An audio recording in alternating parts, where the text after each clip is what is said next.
আমার উদ্দেশ্য কী এবং দেশে আসার পূর্বে আমি যুক্তরাজ্য এবং বাংলাদেশের সাথে সামাজিক, রাজনৈতিক এবং মানবতাবাদী কর্মের সাথে কতটুকু জড়িত আছি এই ব্যাপারে আপনি আমাকে প্রশ্ন করেছেন এবং জানতে চেয়েছেন। ধন্যবাদ আপনি আমাকে প্রশ্ন করার জন্য। আমি আপনারা জানেন আমি একটা মানবতাবাদী পরিবারের উত্তরসূরি হিসাবে, সন্তান হিসাবে আমি সবসময় মানবতার কল্যাণে কাজ করতে চাই।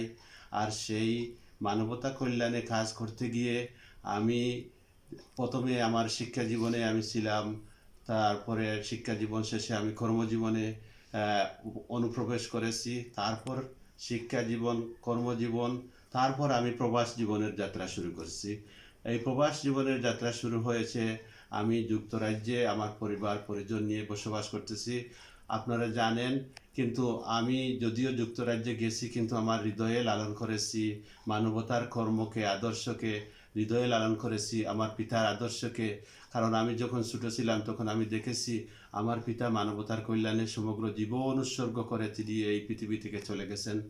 তনির যে আদর্শ এবং অনুপ্রেরণা আমি বুকে লালন করে আমি যদিও যুক্তরাজ্য গেছি, সেখানে আমি আমার ব্রিটিশ বাংলাদেশি কমিউনিটির সাথে সম্পৃক্ত হয়ে সেখানে আমি মেইনস্ট্রিম রাজনীতির সাথে সম্পৃক্ত হয়েছি। কারণ আমি এটা অনুভব করেছি, আমি হয়তো আমার একটা আলগনি ইন্টারন্যাশনাল চ্যারিটি অর্গানাইজেশন আছে, আপনারা জানেন। এটা আমার পিতার স্মৃতি রক্ষা করার জন্য, এটা আমি মানবতার কল্যাণে আমার পরিবার এবং আমার ব্যক্তিগত পক্ষ থেকে কিছু মানবতাবাদী কল্যাণ কাজ করার জন্য এই সংস্থাটি স্থাপন করেছি, প্রতিষ্ঠা করেছি 2012 থেকে, আপনারা জানেন। কিন্তু আমি দেখেছি যদি ব্যক্তিগতভাবে বা কোনো সংগঠনের মাধ্যমে মানবতাবাদী কর্ম করলে এটার একটা পরিসর আছে, এটার একটা প্ল্যাটফর্ম আছে।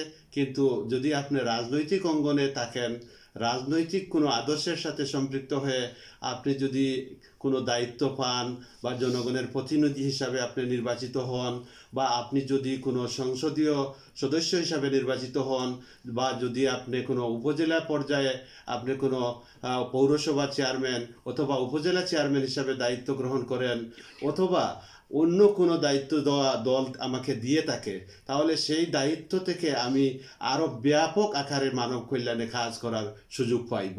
সেই ধারণা থেকেই আমি রাজনীতির সাথে সম্পৃক্ত হয়েছি। আমি যুক্তরাজ্যে লেবার পার্টির আমি সিএলপি হিসাবে দায়িত্ব পালন করতেছি। তার পাশাপাশি আপনারা জানেন আমি জিয়াউর রহমানের আদর্শকে বুকে লালন করে আমি জিয়াউর রহমানের ছাত্র জীবন থেকে আমি বিএনপির সাথে সম্পৃক্ত আছি। দেশের সকল রাজনৈতিক নেতৃবৃন্দর সাথে জাতীয় পর্যায়ে, উপজেলা পর্যায়ে, জেলা পর্যায়ে সবার সাথে আমার একটা সম্পর্ক আছে, পরিচয় আছে। আমি একজন নিঃস্বার্থ সমাজকর্মী, আমি একজন নিঃস্বার্থ রাজনৈতিক সদস্য হিসাবে সবার সাথে আমার সম্পর্ক রেখে আমি রাজনৈতিক অঙ্গনে কাজ করে যাচ্ছি। তার পাশাপাশি আপনারা জানেন যে প্রায় 17 বছর থেকে আমাদের বিএনপির যে ভারপ্রাপ্ত চেয়ারম্যান উনি কোনো কারণে পরবাসী জীবন যাপন করতেছেন, আপনারা সবাই জানেন। সেখানে যুক্তরাজ্যে আছেন, সেই যুক্তরাজ্যে উনার সাথে উনি আমাকে একজন বিশ্বস্ত বিএনপির সৈনিক হিসাবে, কর্মী হিসাবে উনি আমাকে মূল্যায়ন করেন। আমিও ওনাকে আমার প্রবাস জীবনে যে যুক্তরাজ্যে আমি এক সময় আমি ছিলাম লুটন বিএনপির 22 চেয়ারম্যান হিসাবে আমি আসলাম, সহসভাপতি হিসাবে আসছিলাম।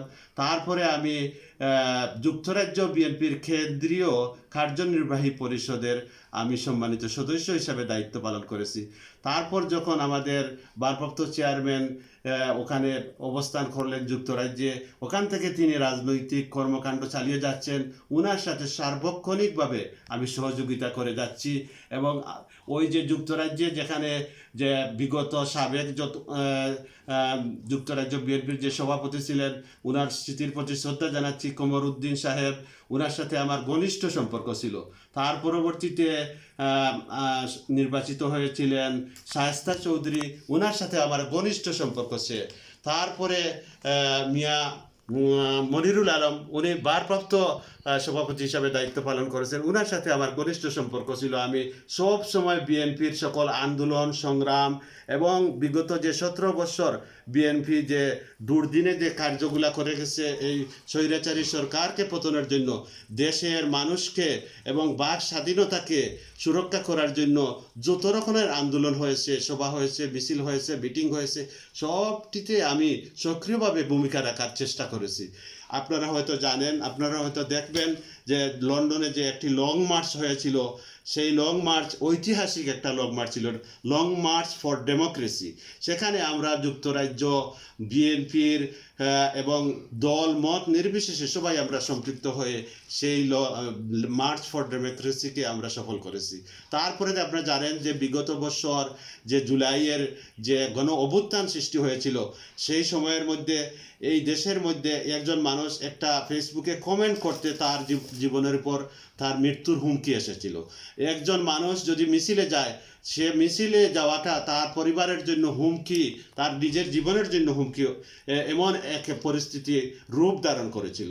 তখন আমরা প্রবাসী যারা রেমিটেন্স যোদ্ধা ছিল এবং বিএনপির যারা সৈনিক ছিল, নেতা কর্মী, সবাই তাদের কর্মজীবনকে পরিত্যাগ করে, তাদের নিজের স্বার্থকে পরিত্যাগ করে তারা এই আন্দোলনগুলো শরিক হয়েছে এবং সেখান থেকে তারা আওয়াজ তুলেছে এবং সেখান থেকে তারা এই স্বৈরাচারী সরকার পতনের জন্য কঠোর কর্মসূচি পালন করেছে। আপনারা দেখেছেন। সেই সাথে আমি অকুতোভয় বয় হিসাবে আমি তারেক জিয়ার নেতৃত্বে, বেগম খালেদা জিয়ার নেতৃত্বে তাদের আদর্শ এবং তাদের অনুপ্রেরণাকে বুকে লালন করে আমি সব সময় সক্রিয় ভূমিকা পালন করেছি। এখন আমি এসেছি আমার জীবনে, আমি এক সময় খুবই কর্মব্যস্ত ছিলাম। আমার কর্ম নিয়ে আমি এক সময় ছিলাম পরিবার এবং আমার সন্তান সন্ততিকে কিভাবে মানুষ করা যায়, কিভাবে শিক্ষিত করা যায়, এই ব্যাপারে আমি খুব ব্যস্ত ছিলাম। আমি সামাজিক অঙ্গনে, রাজনৈতিক অঙ্গনে আমি সময় দেওয়ার একটু কমতি ছিল, কিন্তু আমি এখন সময় দেওয়ার প্রচুর সময় এসেছে, কারণ আমি এখন অবসর জীবনে এক দ্বার প্রান্তে উপনীত হয়েছি।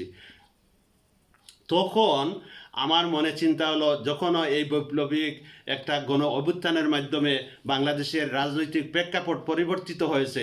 এক সময় আমরা দেশে আসতে চাইতাম, কিন্তু আমাদের কোনো জানের নিরাপত্তা ছিল না।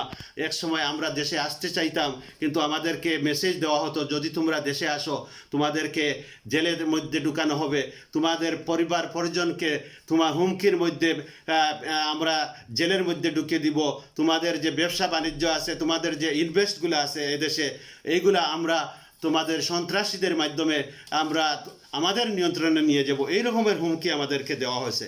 কিন্তু আপনারা জানেন, আমি একজন সাধারণ মিডিয়া কর্মী। আমার একটি অনলাইন পোর্টাল নিউজ পেপার আছে, সেটির নাম হচ্ছে আরাফাত নিউজ। আপনারা জানেন আমি একজন, তারপরে আমার একটি অনলাইন টিভি ছিল, যেটা স্বতন্ত্র এবং স্বাধীনভাবে এই স্বৈরাচারী সরকারের সকল গণতান্ত্রিক অগণতান্ত্রিক কর্মকাণ্ডগুলা এবং এই স্বৈরাচারী সরকারের গণ বিরোধী যে যত ধরনের কার্যকলাপ করেছে সেইগুলা আমি